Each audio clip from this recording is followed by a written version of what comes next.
Chapter 18. Jill eased into the steaming, hissing room, a thick smell of grease in the heated air. It was some kind of boiler room, and a big one. Heavy, thrumming machinery filled the large chamber, surrounded by winding catwalks.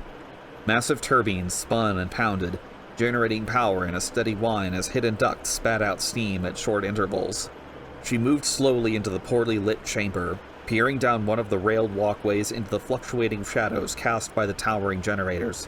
From where she was, she could see that the place was a labyrinth of plants, twining around the giant blocks of noisy machinery.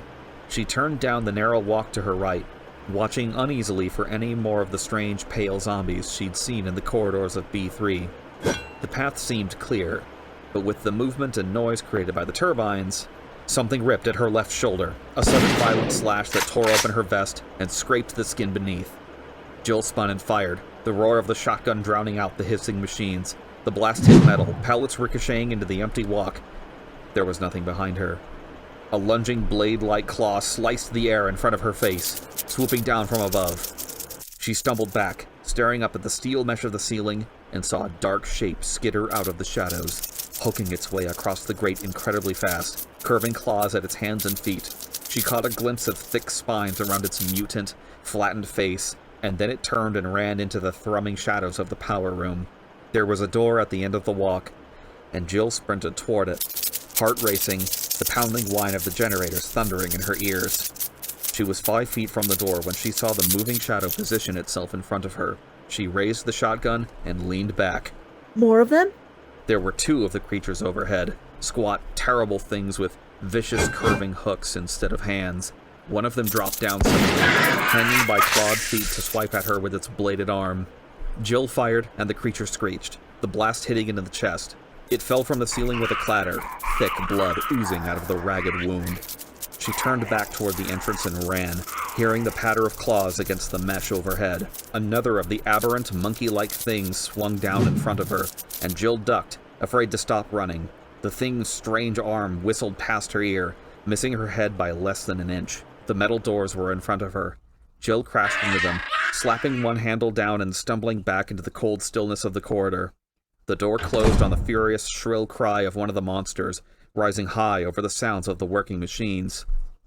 She sagged against the door, gasping, and saw Barry Burton standing midway down the chilled, silent hall. He hurried toward her, an expression of deep worry on his rugged, bearded face.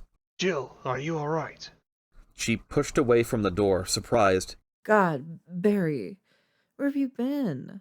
I thought you got lost in the tunnels. Barry nodded grimly. I did.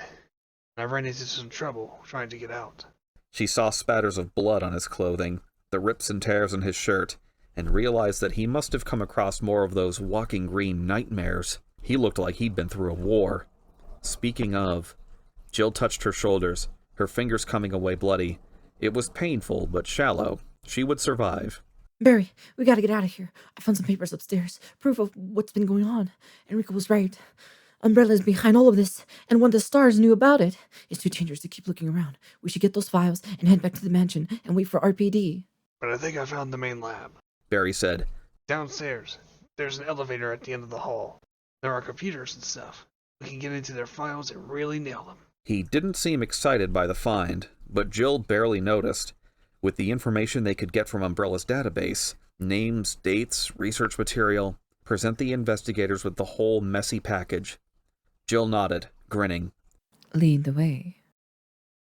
The tunnels had been a cold, miserable maze, but the map had led them through quickly. Rebecca and Chris had reached the first basement level, both of them shivering and wet, and not a little freaked out by the dead creatures they'd passed along the way. The Umbrella scientists had been disgustingly creative in their approach to making monsters. Chris rattled the door that supposedly led to the heliport, but it was solidly locked. An emergency sign next to it implying that it could only be opened by an alarm system. He'd hoped to send Rebecca out with the radio while he searched for the others. He looked down the narrow stairwell and sighed, turning to her. I want you to stay here. If you stand by the elevator, you should be able to pick up Brand's signal from outside. Tell him where we are and what happened. And if I'm not back in 20 minutes, get back to the courtyard and wait there until help comes. Flustered, Rebecca shook her head. But I want to go with you. I can take care of myself. And if you find the lab, you'll need me to tell you what you're looking at. No. For all we know, Wesker's already killed all the other STARS members and is looking to finish the job. If we were the last ones, we can't risk both of us getting ambushed. Somebody has to survive and tell everyone about Umbrella. I'm sorry, but it's the only way. He smiled at her, putting a hand on her shoulder. And I know you can take care of yourself. This isn't about competence, all right? 20 minutes. I just have to see if anyone else made it. Rebecca opened her mouth as if to protest further, and then closed it, nodding slowly. Okay, I'll stay. 20 minutes. Chris turned and started down the ladder, hoping he could keep his promise to come back. The captain had successfully deceived them all, acting the part of concerned leader for weeks while the people in Raccoon City had died. And all along he'd known why. The man was a sociopath. It seemed that Umbrella had created more than one kind of monster, and it was time to find out how much damage he'd done. Barry couldn't bring himself to look at Jill as they took the elevator down to B4. Wesker would be waiting for them at the bottom, and Jill would find out that he had been helping the captain all along. He'd killed 3 more of the violent, springing creatures down in the tunnels before making it to the lab, only to run into Wesker, who had insisted that he lure Jill down to B4 and assist him in locking her up. The smiling bastard had reminded Barry of his family's situation, and promised again that it was the last thing he'd have to do. That after Jill was safely locked away, he'd call his people off. Except he says that every time. Find the crest, you're free. Help me in the tunnels, you're free. Betray your friends. Barry, are you okay? He turned to her as the elevator stopped, looking miserably into her concerned, thoughtful eyes. I've been worried about you ever since we got to the mansion. She said, laying a hand across his arm. I even thought, well, never mind what I thought. Is something wrong? He pulled the gate open and raised the mesh outer door, an excuse to look away. Yeah, something's wrong. But that was not the time. Let's just get this over with. Jill frowned and nodded, still looking concerned. Okay, when this is over, we can talk. You won't want to talk to me when this is over. Barry stepped out into the short hallway, and Jill followed, their boots clanking across a steel grate. The hall turned to the left just ahead, and Barry slowed down on the pretense of checking his weapon, letting Jill get in front of him. They turned the corner, and Jill froze, staring into the muzzle of Wesker's raised Beretta. He grinned at them, his sunglasses hiding his eyes, his smile smug and leering. Hello, Jill. Nice of you to drop by, he said smoothly. Nice work, Barry. Take her weapons.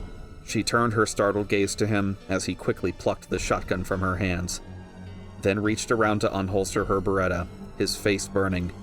Now get back up to B1 and wait for me by the exit. I'll be up in a few minutes. Barry stared at him. You said just wanted to lock her up. Wesker shook his head. Oh, don't worry. I'm not going to hurt her. I promise. Now get going. Jill looked at him, confusion and fear and anger playing across her face. I'm sorry, Jill. He turned and walked around the corner, feeling defeated and ashamed, not to mention terrified for Jill. Wesker had promised, but Wesker's word didn't mean anything. He'd probably kill her as soon as he heard the elevator doors close. But what if I'm not in the elevator? Barry hurried to the lift and opened the gates, then slammed them closed and pushed the operation switch, sending it back to B3 without a passenger. Moving silently, he edged back toward the corner, listening. I can't say I'm all that surprised, Jill was saying, but how did you get Barry to help you? Wesker laughed. Old Barry's got some trouble at home. I told him that Umbrella has a team watching his house, waiting to kill his precious family. He was only too happy to help. Barry clenched his fists, his jaw tight. You're a bastard, you know that? Maybe. But I'm going to be a rich bastard when all this is over. Umbrella's paying me a lot of money to clean up their little problem, and to get rid of a few of you goddamn snooping stars in the process. Why would Umbrella want to destroy stars? Oh, not all of them. They've got big plans for some of us. At least those of us that want to make a profit. Oh, not all of them. They've got big plans for some of us, at least those of us that want to make a profit. It's you sniveling do-gooders that they don't want. The red, white, and blue, apple pie, all that happy bullshit. The way Redfield's been running around, mouthing off about conspiracies, you think Umbrella didn't notice? It has to stop here. This whole place was rigged to blow up just in case of an accident, and the Tyrant virus escaping qualifies. Once you're all dead and this facility's destroyed, no one will be able to get to the truth. Son of a bitch was gonna kill us all. But enough about Umbrella. I had you brought down here for a little experiment of my own. I want to see how our most agile team member stands up against the miracle of modern science. If you'll just step through the door. Barry flattened himself against the wall as Wesker stepped back, part of his shoulder coming into view. He put his hand on his Colt and drew it out slowly. I can't believe that you're doing this. Selling out to protect a bunch of unethical corporate blackmailers? Blackmailers? Oh, you mean Barry. Umbrella wouldn't bother with blackmail. They can afford to buy people just as easily. I made all that up just to get him on board. Barry slammed the butt of his Colt into Wesker's skull as hard as he could, dropping him like a ton of bricks.